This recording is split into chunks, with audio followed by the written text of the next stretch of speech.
Assalamualaikum warahmatullahi wabarakatuh. Perkenalkan, nama saya Afifu Palmade Surga, NIM 191340116. Baiklah, saya akan mempresentasikan materi dari mata kuliah Manajemen Operasi 2, yaitu tentang sumber daya manusia. Apa itu sumber daya manusia? Sumber daya manusia menurut para ahli,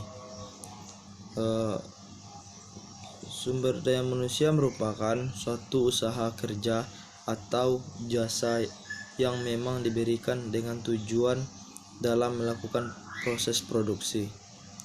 Dengan kata lain, sumber daya manusia adalah kualitas usaha yang dilakukan seseorang dalam jangka waktu tertentu guna menghasilkan jasa atau barang. Pendapat dari Sony Sumarsono. Dan satu lagi pendapat dari para ahli adalah sumber daya manusia adalah salah satu faktor yang paling utama pada suatu perusahaan, dilihat dari faktor-faktor lainnya selain modal usaha. Oleh karenanya, sumber daya manusia sangat diperlukan untuk dikelola dengan baik agar efektivitas dan efisiensi perusahaan semakin meningkat. Menurut T.E. Haryanjo. Dan materi berikutnya tentang fungsi SDM. Apa fungsi SDM? Jadi, sumber daya manusia berfungsi sebagai penggerak kegiatan produksi pada sebuah organisasi atau perusahaan agar bisa selaras dengan visi dan misi perusahaan. Sumber daya manusia harus diseleksi. Oleh karena itu, perusahaan perlu menerapkan manajemen SDM yang baik demi terwujudnya tujuan organisasi. Dan berikutnya, strategi sumber daya manusia. Strategi sumber daya manusia adalah tujuannya untuk mengelola pekerjaan dan merancang pekerjaan sehingga orang-orang dapat digunakan secara efektif dan efisien.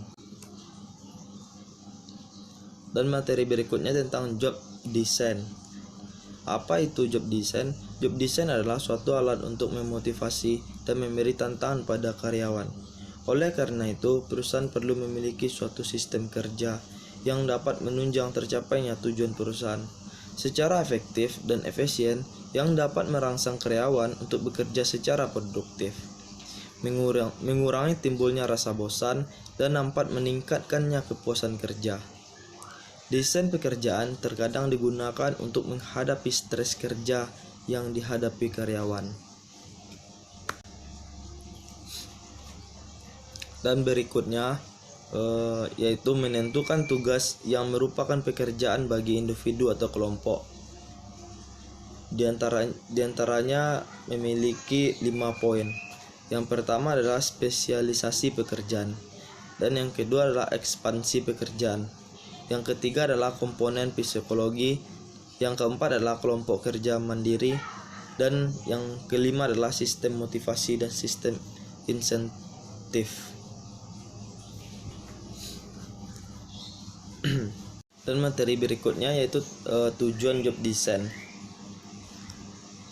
Ada 5 poin tujuan job design. Yang pertama adalah efisiensi operasional, produktivitas dan kualitas pelayanan menjadi optimal.